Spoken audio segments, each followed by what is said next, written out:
तो आज प्यारे बाबा हमें टाइटल देते हैं श्रेष्ठ भाग्यवान, है ना। बाबा कौन है? भाग्य विधाता। और हम बाबा के डायरेक्ट पालना में पल रहे हैं। तो हम कौन है? श्रेष्ठ भाग्यवान। अब ये जो भाग्यवान शब्द है, जब ये भाग्यवान शब्द बुद्धि में आता है तो चित्र क्या बनता है? अगर आपको कहा जाए भाग्यवान का चित्र बनाओ, भाग्यवान समझ रहे हैं ना? हाँ, भाग्यवान का चित्र बनाओ, तो भाग्यवान का चित्र क्या होगा? सर्व प्राप्तियां सामने। लाइट का ताज है। इस समय सब संसाधनों के बीच रह के भी एक ऐसा भाग्य कि बाबा को याद कर पा रहे हैं, बाबा को याद खुशी दे रहा है। हाँ, तो ये जो आपको ये एक्सरसाइज क्यों दी? क्योंकि हम जब 63 जन्म विकारों की दुनिया में रहते हैं ना, तो हमारे जो शब्दों के साथ जो एसोसिएशंस हैं, कोई भी शब्द हम सुनते हैं तो उसके साथ जो हमारा चित्र बनता है वो माया बिगाड़ देती है ना। आज दुनिया में क्या है? भाग्यवान सुनते हैं तो चित्र क्या बनता है? धन, संपत्ति, बड़ा मकान, है ना, बच्चे, संबंध अच्छे, तो इसको भाग्यवान समझते हो। सबसे ज़्यादा तो भाग्यवान धन को ही आजकल भाग्य की कसौटी समझते हैं। इसीलिए मनुष्य भाग्यवान बनने के लिए धन के पीछे भागता है, क्योंकि उसको लगता है धनवान ही भाग्यवान है ना। मनुष्य आज हेल्थ को भी प्रायोरिटी नहीं देता, संबंधों को भी प्रायोरिटी नहीं देता, है ना। कहता है कोई रहे ना रहे, मुझे कुछ नहीं, मुझे बस पैसा चाहिए। तो आज मनुष्य ने जो माइंड है ना, माइंड एसोसिएशन से सोचता है। माइंड जो हमारी स्मृतियां हैं 63 जन्मों की, उस आधार से हम कोई भी शब्द सुनते हैं या कोई भी वाइब्रेशन या कोई भी सिचुएशन में रहते हैं, तो उसको अनुभव करने के लिए हमारे जो 63 जन्म की जो स्मृति है उससे हम उसको एसोसिएट करते हैं। तो जब भाग्यवान सुनता है आज मनुष्य, तो उसका एसोसिएशन है धनवान, है ना। चाहे वो धन पाप से कमाया जाए, मार काट से कमाया जाए, कैसे भी कमाया जाए, है ना, बाय हुक और बाय क्रुक कहते हैं, लेकिन उसी को भाग्यवान समझते हैं। तो जब बाबा हमें कहते हैं हम श्रेष्ठ भाग्यवान हैं, तो मुझे ऐसा लगता है कि सबसे ऊंचा भाग्य तो ये है कि हम भाग्य को समझते हैं। अब वो भी मुझे चेक करना है कि क्या हम वो 63 जन्मों की प्रोग्रामिंग से निकलकर सच में भाग्य और दुर्भाग्य को समझने लगे हैं, है ना। क्योंकि मुझे याद है एक माता थी, 5-6 वर्ष ज्ञान में चलने के बाद मुझे कहती है, मैं तो भगवान को रोज़ कहती हूँ कि बीमारी चाहे कितनी दे दे, उसको इलाज कराने का पैसा दे दे। मैं आपको प्रैक्टिकल बता रही हूँ। तो मैंने उसको कहा कि जिसको मांगने का ही अक्ल नहीं है, उसको तथास्तु का वरदान भी क्या करेगा। तथास्तु से दुर्गति ही करोगे आप तो अपनी, है ना। तो भगवान अगर आप देखें तो हमेशा सतयुग से लेकर आत्मा को तथास्तु का वरदान मिला होता है। आप वो ही पाते हैं जो आप चाहते हैं। आप इसको जानते हैं? बहुत बड़ी बात है। Law of attraction is a universal law, वो हमेशा काम करता है। तो लॉ ऑफ अट्रैक्शन के हिसाब से जो आज आप चाहते हैं वो कल आप पाते हैं। तो इसका मतलब जो आज आप पाए हुए हैं वो कल आपने चाहा होगा ना। ऐसा तो नहीं है ना कि आज जो सोचेंगे वो कल होगा और आज जो हो रहा है वो बिना सोचे हो रहा है, तो लॉ ऑफ अट्रैक्शन काम नहीं कर रहा है ना। तो अगर लॉ है तो जो आज मिला हुआ है वो मांग कर ही मिला हुआ है। पर मनुष्य को मांगने का ही अक्ल नहीं है। संकल्प से ही सृष्टि बनती है, लेकिन जब देहाभिमान में होती है आत्मा, विकारों से ग्रस्त होती है, तो मांगती क्या है? संकल्प किसके रचती है? हद की प्राप्ति के, हमेशा हद की प्राप्ति। और हद की प्राप्ति एक तरफ बढ़ती जा रही है और उधर दुख भी बढ़ता जा रहा है, क्योंकि विकारों पर काम नहीं कर रही है। आंतरिक जो खालीपन है वो दुख का द्वार बनता जा रहा है। तो बाबा हमें कहते हैं कि हद की प्राप्ति तो परछाई जैसी है ना। हद की प्राप्ति बाय प्रोडक्ट है। हद की प्राप्ति पीछे भागने की चीज़ नहीं है। स्वस्थिति से परिस्थिति का कनेक्शन है। लेकिन हम 63 जन्मों तक भाग्य किसको समझते हैं? हद की प्राप्ति को। तो बाबा हमें पहले अक्ल देते हैं कि भाग्यवान कौन? तो जो भाग्य विधाता से अविनाशी प्राप्तियां करते हैं, रूहानी प्राप्तियां करते हैं, वो भाग्यवान। और ऐसा भाग्यवान हम सिर्फ इस संगम युग में बनते हैं। पूरे कल्प में भाग्य विधाता और भाग्य नहीं होता। होता है? भाग्य विधाता ही नहीं होता तो भाग्य का तो सवाल ही नहीं है ना। इसीलिए जब असली घी नहीं मिलता तो नकली घी खाते ना।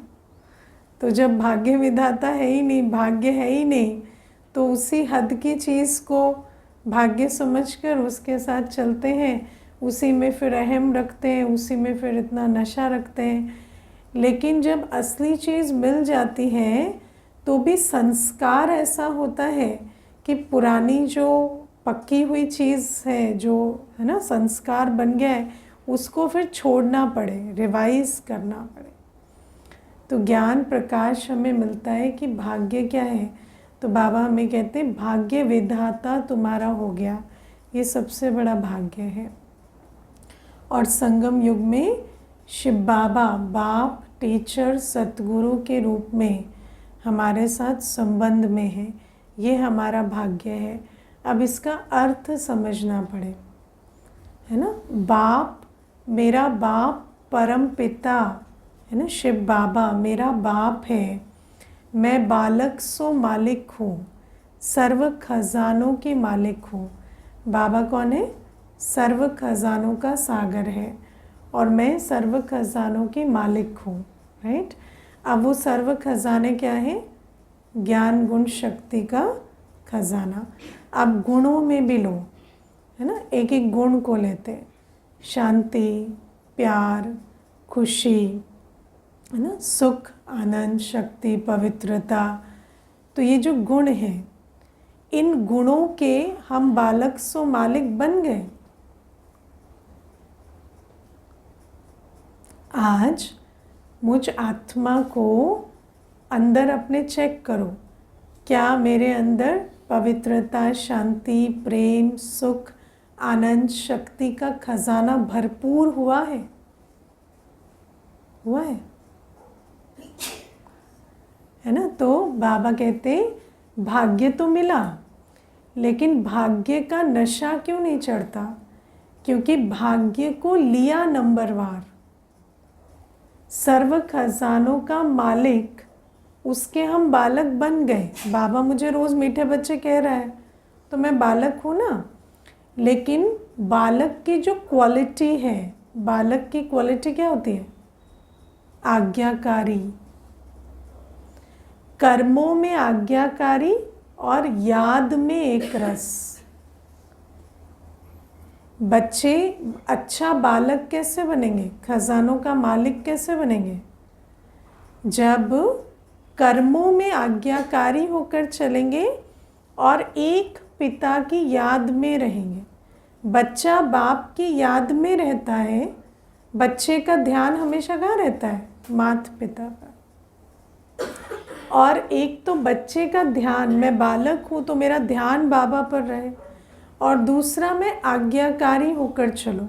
जब ये कॉम्बिनेशन होता है ना, तब हम बालक सो मालिक बनते हैं। कई बार बच्चे क्या करते हैं, योग में बैठे हैं, मुझे बाबा प्यार दे रहा है, शांति दे रहा है, सुख दे रहा है, लेकिन जब कर्मों में आते हैं तो आज्ञाकारी होकर नहीं चल रहे। इसीलिए जब योग में बैठते हैं तो बाबा से प्राप्ति का अनुभव नहीं होता, क्योंकि जब मनसा वाचा कर्मणा में गैप होता है ना, ओम ओम है ना, आ ऊ म, आचरण उच्चारण मन एक नहीं चल रहा, तो आपके अंदर धारणा नहीं होती। तो बाबा हमें कहते हैं कि देखो, जो बच्चा कर्मों में आज्ञाकारी होकर रहेगा ना, वो जब बाबा की याद में बैठेगा तो उसको बाबा का प्यार, बाबा की शांति, बाबा की प्योरिटी अनुभव होगी। ठीक है।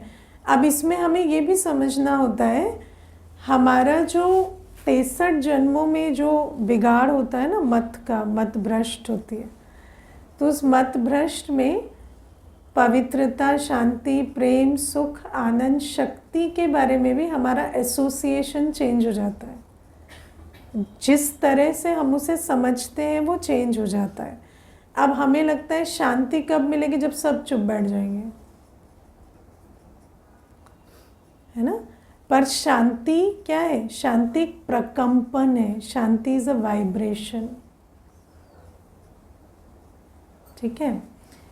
प्यार कब मिलेगा? जब कोई आपको I love you, I care for you, आपको हक देगा, आपको है ना कंफर्ट देगा, आपके लिए खाना बनाएगा, केयर करेगा, तो वो प्यार है।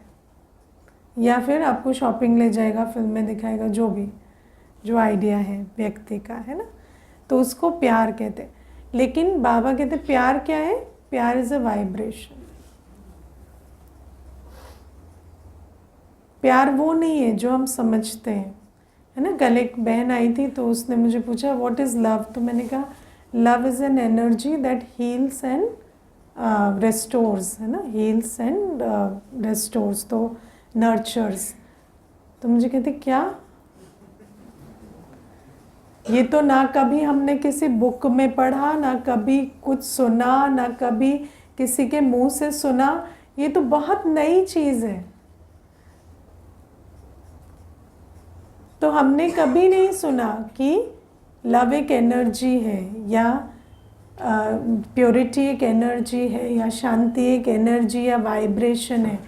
ये बाबा हमें समझाते हैं, है ना। जैसे पानी पानी है, कैसे पता चलता है?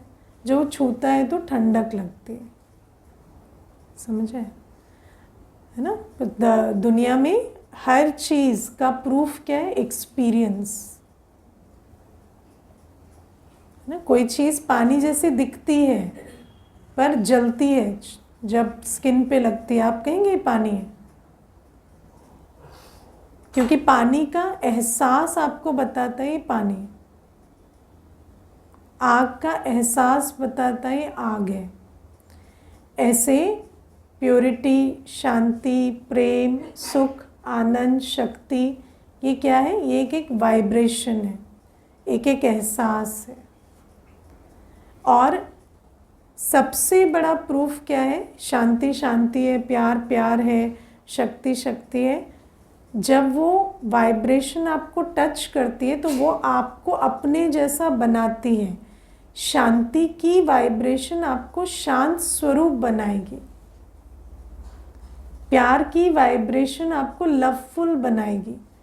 आज मनुष्य कहता है मुझे सबसे प्यार मिला, पेरेंट्स से मिला, है ना, चाचा चाची, मामा मामी, काका काकी, इतने लोगों से आपको प्यार मिला, फिर आप क्या बने?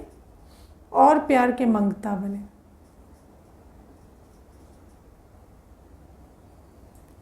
तो अगर प्यार मिला तो उसका प्रूफ क्या है कि आप प्यार के मंगता नहीं, प्यार के दाता बनेंगे। खुशी मिली तो सुख देने वाले बनेंगे ना, सुख मिला तो उसकी वाइब्रेशन से सुख देने वाले बनेंगे। पर हम समझते हैं सुख मिलता है जब सर्कमस्टेंसेस मेरे अनुसार होते हैं, चीज़ें मिलती हैं, है ना, सामान खरीदा, शॉपिंग की, सुख मिला, लेकिन उससे आप सुखदाता नहीं बने ना,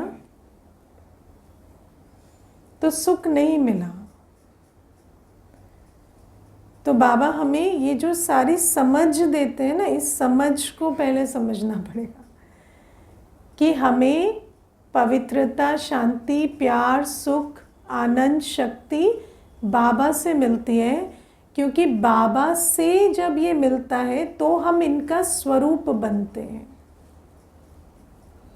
जब ये चीज़ मुझे मिलेगी तो I will become a giver of that. अगर मैं उसकी गिवर नहीं बन रही हूँ तो ये मुझे नहीं मिला ना आज तक। आज तक हम क्या बने? बेगर बनते चले गए। तो जो हमारी प्रीवियस प्रोग्रामिंग है उसको आपको, है ना, मुझे कोई पूछ रहा था what is the best way to change, मैंने कहा meditation, second is self talk. तो अपने आप से बातें करें कि अगर मुझे वही प्यार है जो मिलता या जो जिसको मैं ढूंढ रही हूँ, तो आज तक वो मुझे जिन सोर्सेस से मिला, कोई तो ऐसा नहीं कहता ना मुझे कभी प्यार नहीं मिला, कुछ तो मिला ही है, तो वो मुझे लवफुल क्यों नहीं बनाया? तो बाबा हमें कहते हैं कि मैं हूँ इन खजानों का सागर, और अगर तुम कर्मों में आज्ञाकारी होकर चलो और योग में मुझ बिंदु बाप से योग लगाकर अनुभव करो कि बाबा मुझे समझ से, योग भी समझ से लगाएंगे तो अनुभूति होगी, है ना, बैठेंगे अनुभव करेंगे कि बाबा से जो लाइट माइट आ रही है उसका मुझ पर इफ़ेक्ट क्या है, cooling effect, healing effect, energising effect. तो उस इफ़ेक्ट को आपको फील करना पड़ेगा। बाबा से शांति मिल रही है तो शांति मेरे अंदर क्या कर रही है? शांति मुझे शीतल बना रही है, शांति मेरे अंदर हार्मनी ला रही है, मेरे अंदर के सारे द्वंद्व खत्म हो रहे हैं, मेरे अंदर ठहराव आ रहा है ना, प्योरिटी आ रही है। तो प्योरिटी मुझे साफ कर रही है, सारी जो विकारी विचार, भावनाएं, सब कुछ बदलकर शुभ भावना में, हर एक के लिए शुभ भावना जैसे इमर्ज हो रही है। प्यार जो है वो मुझे सारे जख्मों से हील कर रहा है। तो हम ज्ञान के आधार से जब बाबा से योग लगाते हैं और प्लस आज्ञाकारी होकर चलते हैं, ये दोनों ज़रूरी है। अगर कर्मों में आज्ञाकारी नहीं होंगे तो योग नहीं लगेगा, निश्चय ही नहीं होगा कि बाबा मुझे प्यार करता है या बाबा से मुझे कुछ मिल रहा है, क्योंकि प्रैक्टिकल संबंध नहीं है। अब मान लो मैं आपके साथ कभी संबंध में रहती नहीं हूँ, मैं आपको जो चाहिए वो कभी आपके हिसाब से करती नहीं हूँ, तो फिर मुझे जब आपसे मदद चाहिए तो मुझे फेथ थोड़ी होगा कि आप मेरी मदद करेंगे, पॉसिबल ही नहीं है। अगर आप कर भी दें तो मुझे डाउट होगा कि ज़रूर इनका ना कुछ और इंटेंशन होगा। तो बाबा से भी कर्मों में आज्ञाकारी होकर चलते हैं और फिर योग में ज्ञान के आधार से अनुभव करते हैं, तो आत्मा बालक सो सर्व खजानों के मालिक बनती है। और जब ऐसे सर्व खजानों के मालिक बन जाते तो कहेंगे भाग्यवान, क्योंकि एक आत्मा जो प्रेम स्वरूप है, जो शांत स्वरूप है, सुख स्वरूप है, शक्ति संपन्न है। शक्ति संपन्न आत्मा कैसे होती है? स्टेबल। शक्ति संपन्न आत्मा को कोई हिला डुला नहीं सकता। इस जीवन में संतुष्टता, खुशी, शांति, स्नेह देने वाला बनना, स्टेबल बनना, इससे ज़्यादा बड़ा भाग्य नहीं है। और फिर लॉ ऑफ अट्रैक्शन तो है ही। जब आप अंदर भरपूर हैं तो बाहर तो कोई कमी कभी होगी नहीं, वो तो हो ही नहीं सकता, वो पॉसिबल नहीं है ना। तो बाबा हमें कहते हैं ये जो बाबा ने तो मुझे सबसे श्रेष्ठ भाग्य दिया, पर मुझे उस भाग्य को लेना पड़े। और फिर वो जो बाबा कहते हैं ना प्रत्यक्षता होगी, तो हमारे अंदर जो वो नशा, झलक, फलक, वो भरपूरता दिखाई देगी, है ना। मनुष्य को परिचय कैसे मिलेगा? जब वो देखेंगे कोई कैसा भी हो, वो ये हमेशा प्रेम स्वरूप रहते हैं, कैसी भी परिस्थिति हो ये स्टेबल रहते हैं, ये शांत रहते हैं, तो उसी से प्रत्यक्षता होती है। फरिश्ता और क्या होता है? फरिश्ता माना जिसको एनवायरनमेंट से फर्क ना पड़े। फरिश्ते को कैसा दिखाते हैं? ज़मीन से ऊपर, है ना। तो उसको ये जो 5 तत्वों की दुनिया है ना, ये टच नहीं करती। तो बाबा हमें कहते हैं ऐसा बनने के लिए बालक सो मालिक। सेकंड, बाबा कहते हैं तुम्हें टीचर मिला है, परम शिक्षक। परम शिक्षक हमें कौन सा ज्ञान दे रहे हैं? आत्मा, परमात्मा, ड्रामा, यही तो ज्ञान है, और कोई ज्ञान नहीं है। लेकिन परम शिक्षक से पढ़ना पड़ेगा और घोटना पड़ेगा। हमारा बुद्धि योग सारे दिन बाबा की पढ़ाई से रहता है या दुनिया की बातें बुद्धि में चलती? क्योंकि अगर सारे दिन मैं आत्मा, मेरे साथ बाबा और ड्रामा कैसे बना बनाया है, कल्याणकारी है, हर सीन कैसे एक्यूरेट है, जब इसको बुद्धि में चलाते रहेंगे ना, तो ये जो पढ़ाई है ये हमें क्या बना देती? स्वराज्य अधिकारी। बाबा कहते पढ़ाई से ऊंच पद की प्राप्ति होती है ना, तो इस पढ़ाई से सबसे ऊंच पद की प्राप्ति होती है। और सबसे ऊंच पद आज दुनिया में क्या है? स्वराज्य अधिकारी बनना। स्वराज्य अधिकारी माना पहले तो अपनी 5 इंद्रियों के राजा, आँख, कान, नाक, मुख, त्वचा, और फिर मन, बुद्धि, संस्कार के राजा। ये पढ़ाई जो ये 3 कॉन्सेप्ट है ना, मैं आत्मा, मेरे साथ बाबा और ड्रामा हूबहू रिपीट हो रहा है, उसमें कोई संकल्प ही नहीं चलाना है। बनी बनाई बन रही, अब बनने को कुछ नहीं। तो जब बनना है बना बनाया रिपीट हो रहा है, उसमें दिमाग लगाना ही नहीं है ना। ये क्यों हुआ, ये अच्छा हुआ, ये बुरा हुआ। संतुष्टता आती है सुख से, और जितना सुख बाबा से लेंगे तो सुख का इफेक्ट होता है संतुष्ट बनता। ठीक है। तो बाबा हमें कहते हैं कि ये जो पढ़ाई है, इस पढ़ाई को जितना बुद्धि में घोटेंगे तो हमारे अंदर स्वराज्य अधिकारीपन की अवस्था आती जाएगी। आप आँखों से वो ही देखेंगे जो आप देखना चाहते। आपकी आँख किसी भी तरफ खींचेगी नहीं, ना अट्रैक्शन ना फियर। चाहे ड्रामा की सीन डराने वाली हो, लुभाने वाली हो, आप अपनी स्वराज अधिकारी अवस्था में आप ना प्रलोभित होंगे ना डरेंगे, है ना। क्योंकि प्रलोभन जो है वो आपको खींचता नहीं, क्योंकि जिसको बाबा मिल गया उसको कोई माया आकर्षण के रूप में नहीं आ सकती। समझे? माया हमें आकर्षित नहीं कर पाते। हमारा गीत क्या है? परवाती पार ब्रह्म में रहने वाली परमेश्वर की, वो मिल गया, कुछ नहीं चाहिए। जिसको कुछ चाहिए नहीं उसको कभी माया प्रलोभन के रूप में धोखा नहीं देती है। इंग्लिश में कहते हैं if you don't have a price you can not be bought.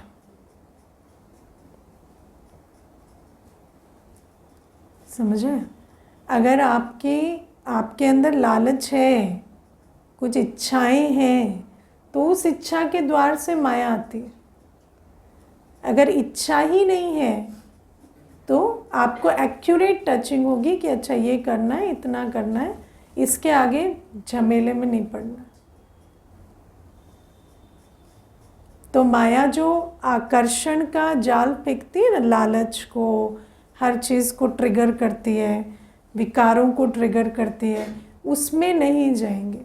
क्यों? क्योंकि आत्मा को अंदर भरपूरता है। आत्मा को पाना था सो पा लिया, अब कुछ नहीं चाहिए। कि किसके किसके दिल से निकलता है मुझे कुछ नहीं चाहिए,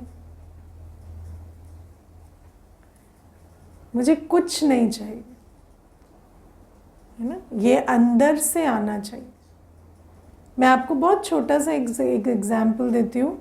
मेरी जब एक डिफरेंट डिपार्टमेंट में पोस्टिंग हुई थी ऑफिस में, वहाँ बहुत टूर्स होते थे।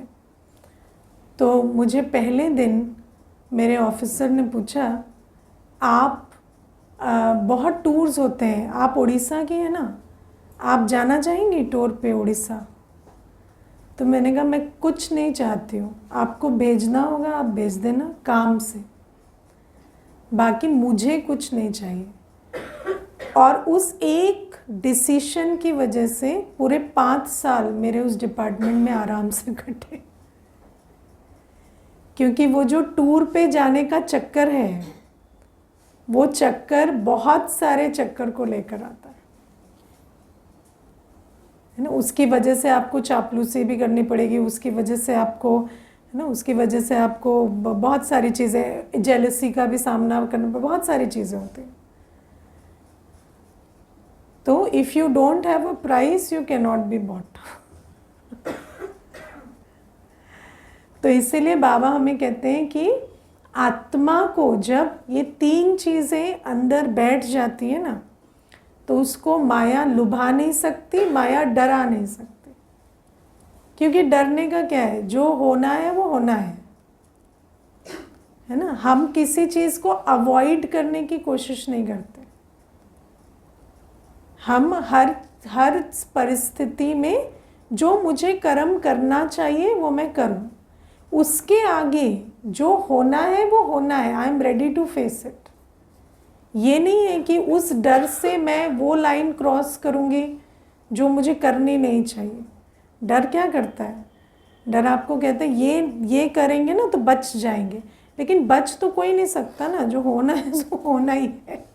तो जो मर्यादा के अंदर है उतना हम करेंगे, उसके आगे जो होना है उसके लिए सामना करने की शक्ति है, वो शक्ति यूज़ करेंगे। डर कर कोई उल्टा काम थोड़ी करेंगे। तो बाबा हमें कहते हैं जिस आत्मा को ये 3 बातें, ये ज्ञान की पॉइंट बुद्धि में धारण हो जाती है ना, स्वराज अधिकारी हो जाती है। उसको कोई आँखों का दृश्य, कोई कानों का शब्द, है ना, आत्मा हूँ, स्वमान में हूँ ना, कानों से कुछ सुना, उससे मुझे क्यों अपमानित फील होगा?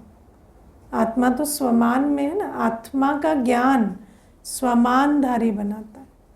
स्वमान वाली आत्मा को कभी अपमान नहीं फील हो सकता। अगर आप सुनेंगे भी ना किसी का अपमान का शब्द, तो आपकी बुद्धि में आएगा कितने पेन में आत्मा है, इसको थोड़ा हील करते। तो बाबा हमें कहते हैं ये जो ज्ञान है ना, ये हमें स्वराज अधिकारी बनाता है। पढ़ाई, लेकिन पढ़ाई करनी पड़ेगी, रोज़ मुरली, रोज़ उस ज्ञान को घोटना पड़े। सारे दिन बुद्धि में मेरे विचार सागर मंथन इन्हीं बातों का चले, तब मेरे अंदर ये स्वराज अधिकारी अवस्था होगी। और स्वराज अधिकारी बनना सबसे बड़ा भाग्य है आज दुनिया में, है ना। और जिसका इसके अलावा, जिसके कर्मेंद्रियों पर राज्य है ना, जिसको जीभ का लालच नहीं, जिसको कपड़े पहनने का शौक नहीं, जिसको नरम गरम बिस्तर पे सोने का शौक नहीं उसको क्या तंग करेगी माया? करेगी। फिजिकल कंफर्ट, ये इंद्रियां भी तो बहुत खींचती है ना, खाना पहनना घूमना। तो वो भी जैसे जैसे आप आत्मिक स्थिति, बाबा की याद, ड्रामा का ज्ञान बुद्धि में बैठता जाएगा, इंद्रियों से भी परे हो जाते। कर्मेंद्रियां भी आपको तंग नहीं करती। है ना। तो बाबा हमें कहते हैं ये होता है भाग्य, भाग्यवान ऐसे बनते है ना। मुझे एक बार एक भाई आए थे, मुझे वो बात कभी भूलती नहीं है। मुझे एक बार वो भाई कहते हैं आप लोग बड़े भाग्यवान हैं। तो मैंने कहा आप तो अभी भी आए, आपको कैसे पता? तो कहते मैं अभी आया ना, मैं बैठा, मुझे 5 मिनट में नींद आने लगी, मुझे महीनों से नींद नहीं आ रही थी। आप लोगों को तो यहाँ नींद अच्छी आती होगी, है ना। अब मानो उसकी जो भी भावना रही, लेकिन कितनी बड़ी बात है। देखो उसके पास सब कुछ है, बड़ी से बड़ी गाड़ी है, मकान है, सब कुछ है, लेकिन क्या कह रहा है? भाग्य माना अच्छी नींद आना, है ना। फिर मैंने कहा हाँ, अच्छी नींद आना तो भाग्य है, लेकिन फिर बिना अलार्म के टाइम से उठ जाना भी भाग्य है ना। तो नींद भी अच्छी आनी चाहिए, टाइम से उठ भी जाए, योग भी लगा सके, जिस समय जो करना है वो कर सके, इतना स्वराज अधिकारी हो, यही तो भाग्य है। नींद आने के समय नींद नहीं आती, उठने के समय उठा नहीं जाता, तो क्या भाग्य है मनुष्य का?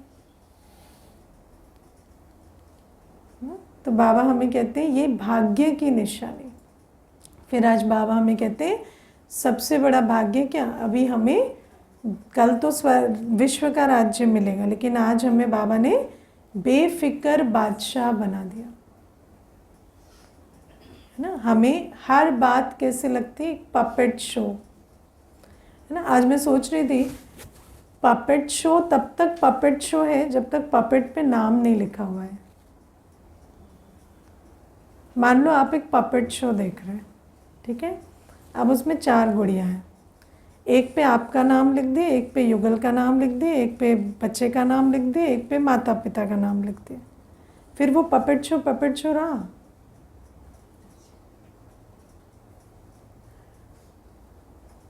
फिर वो क्या बन जाएगा, है ना। ये गिरा तो ये भाई गिर गया मेरा, है ना, ये हाँ तो ये जो पपेट शो है, ये पपेट शो कैसे बनता है? जब आप नाम रूप से न्यारे हो जाते हैं, जब आप आत्मिक दृष्टि रखेंगे ना, तो ये पपेट शो है। और जैसे ही नाम रूप आया, पपेट शो का कचरा हो जाता है और पपेट शो नहीं है ना। तो बाबा कहते हैं चाहे किसी को भी कुछ भी हो, क्या है? आत्मा है, उसकी यात्रा है। मैं आत्मा हूँ, मेरी यात्रा है ना। ना अपने नाम रूप में फंसना है, ना किसी के नाम रूप में फंसना है, तो हर बात में साक्षी हो सकेंगे। नहीं तो ये मेरा, ये मेरे, इसको ये हो गया, मेरे उसको ये हो गया, मेरे शरीर को हो गया, ऐसे में पपेट शो नहीं रहता। फिर तो हर बात में हलचल, ऊपर नीचे रहे।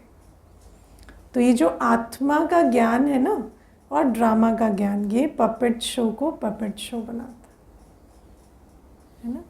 क्या हो गया? हर आत्मा की अपनी यात्रा है, शरीर की भी अपनी यात्रा है ना। शरीर की यात्रा जैसी लिखी होगी वैसी चलेगी। हम अपना बेस्ट करते हैं, उसके आगे मेरे में नहीं फंसना। किसी भी आत्मा को आप उसका कल्याण करो, पर आप उसके भाग्य विधाता नहीं बनो। कोई किसी का भाग्य विधाता नहीं, है ना। हर आत्मा अपने भाग्य अनुसार, अपने ड्रामा अनुसार चले। और ड्रामा की कोई भी सीन आई, बाबा कहते हैं पेपर टाइगर है ना। पेपर टाइगर, रूप तो टाइगर का है, लेकिन है पेपर टाइगर। हमें रस्सी के सांप से भी हार्ट अटैक हो जाता है। रस्सी के सांप से हार्ट अटैक हो जाए बहुत बुरा है ना, सांप से हो जाए तो फिर भी ठीक है, तो बहुत इंसल्ट की बात है। तो बाबा कहते हैं कि क्या है, परिस्थिति आई है, रूप डरावना है, तो भी क्या, उसके अंदर कुछ नहीं है। आप थोड़ी हिम्मत दिखाएंगे तो ऐसी कौन सी आज तक जीवन में बात है जो पार नहीं हुई है? बताना, क्या नहीं देखा है आपने, है ना। मुझे एक कल भाई आए थे, मुझे कहते मैं जब 8 वर्ष का था, मेरी माता ने शरीर छोड़ दिया। हम लोग 3 भाई थे, कहते हैं हम बहुत रफ चाइल्डहुड रहा हमारा, है ना। अभी बहुत बड़ी ऑर्गेनाइजेशन में साइंटिस्ट है वो भाई, सब कुछ उसने बताया। उसके बाद कहते हैं अभी ना किसी ने एक फ़र्ज़ी हमारे ऑर्गेनाइजेशन पे एक केस कर दिया है, अब उसमें मैं भी फंसने के चांसेस हैं, तो मुझे बहुत एंग्जाइटी हो रही है। तो मैंने कहा 8 साल में माँ चली गई, तब भी आप यहाँ तक पहुँच गए, आज अपना परिचय एक साइंटिस्ट के रूप में दे रहे हैं, आज आपका ये क्या बिगाड़ लेगी ये बात। तो मुझे कहता है ऐसा तो मैंने सोचा नहीं, कोई ऐसी बात नहीं है जो इतने अनुभवी आप जीवन के हो, क्या ऐसा आपको डर लग रहा है? थोड़ी बदनामी भी हो जाएगी तो क्या हो जाएगा कुछ नहीं होगा, है ना। मान लो सस्पेंशन भी हो गया, थोड़ी बदनामी भी हो गई, जाके दूसरी जगह नौकरी कर लेना, क्या हो जाएगा। तो कहते हैं हाँ वैसे बड़ी बात तो नहीं है, मैं ऐसे ही दवाइयाँ खा रहा हूँ तो क्या है, सब पपेट शो है ना, इतना पेपर टाइगर को इतना सीरियसली क्या लेना। तो बाबा कहते हैं ये तो खेल है, खेल में धूप छाँव सब मान अपमान सब चलता है। तो जब इस तरह से समझेंगे तो क्या बन जाएंगे, बेफिक्र बादशाह। और इस संसार में बेफिक्र बादशाह होना भाग्य है। तो बाबा कहते हैं भाग्य विधाता मिला, भाग्य मिला, पर अब भाग्यवान बन जाओ। जब ऐसे है ना, बाबा ने कहा ना स्मृति में है, ज्ञान है, नशा है, लेकिन स्वरूप में नहीं आता। स्वरूप में ऐसा दिखाई दे कि मनुष्य कहे ये जो है ना ये कुछ और है, मुझे ऐसा बनना है, दुनिया से न्यारे दिखाई दे। आज एक फरिश्ता अंदर आएगा तो फरिश्ता कैसा दिखाई देगा, न्यारा दिखाई देगा, अलग। तो हम अपनी वाइब्रेशन से, अपनी अवस्था से ऐसे न्यारे दिखाई दे इस साधारण दुनिया में, ये बाबा की हमारे लिए श्रेष्ठ प्रेरणा है। और फिर बाबा कहते हैं डेट भी तुम ही फिक्स करो, है ना, क्योंकि बाबा कहते हैं ड्रामा बना बनाया है, लेकिन ड्रामा और हम क्रिएटर आत्मा, हम दोनों अभी हमें कहाँ जाना है, सतयुग। सतयुग और कलयुग में क्या अंतर है पता है? सतयुग अलाइनमेंट का युग है, कलयुग डिसअलाइनमेंट का युग है, बस इतना ही अंतर है। सतयुग में भी कर्म है, भाग्य है, ड्रामा है। कलयुग में भी कर्म है, भाग्य है, ड्रामा है। लेकिन यहाँ कर्म, भाग्य और ड्रामा एक साथ नहीं चलते। तो ड्रामा की सीन कुछ और चल रही है, कर्म हम कुछ और कर रहे हैं, और भाग्य हमारा कुछ और है, और वहाँ पर तीनों एक चलते हैं। समझ आया? तो जब अभी बाबा हमें क्या सिखा रहे हैं, तुम कर्म, मैं तुम्हें कर्म सिखला रहा हूँ, भाग्य बनाना सिखा रहा हूँ, तो तुम अपने कर्मों से अपना भाग्य ड्रामा की सीन आने से पहले बना लो, तो तुम रचयिता बन जाओगे। अभी हम जो क्रिएटर की जगह रिएक्टर है ना, क्यों है क्योंकि ड्रामा, जब ड्रामा हमसे आगे चल रहा है, हमारा कर्म और भाग्य पीछे चल रहा है। अब हमें भाग्य विधाता मिला है, अब हम अपने कर्म और भाग्य को श्रीमत प्रमाण जब चलाएंगे तो ड्रामा की सीन आने से पहले हम उस सीन के लिए तैयार हो जाएंगे। तो हम रिएक्ट नहीं करेंगे, हमें लगेगा हम तैयार हुए तो ये आई। तो फिर जब हम ये संस्कार लेकर और ये वाला जो संबंध है प्रकृति के साथ लेकर जब हम सतयुग जाएंगे तो वहाँ हार्मनी होगी। सतयुग में प्रकृति को पता है क्या, ये मेरे मालिक है, ये मेरे से पहले तैयार होने वाली आत्मा है। तो ये रचना और रचयिता का जो ये है ना पैराडॉक्स, उसको हमें भी चेंज करेंगे। इसीलिए बाबा कहते हैं अब फिर समय का इंतज़ार नहीं करो, तुम तैयार हो जाओ तो प्रकृति हलचल में आए तो तुम क्रिएटर का खिताब ले लो। ओके, ओम शांति। अच्छा, कुछ ना प्रश्न है, ले लेती हूँ। अगर हम बाबा के आज्ञाकारी नहीं हैं और फिर हम उनसे ध्यान लगाएं तो हमें ज्ञान सुख शांति शक्ति की प्राप्ति नहीं होगी। ये तो उल्टा प्रश्न हो गया ना। क्यों नहीं बनेंगे आज्ञाकारी? कोई जिद है क्या आपकी कि बिना आज्ञाकारी बने ही ध्यान लगाएंगे? हाँ, उल्टा प्रश्न नहीं पूछो, है ना। ओके, ओम शांति।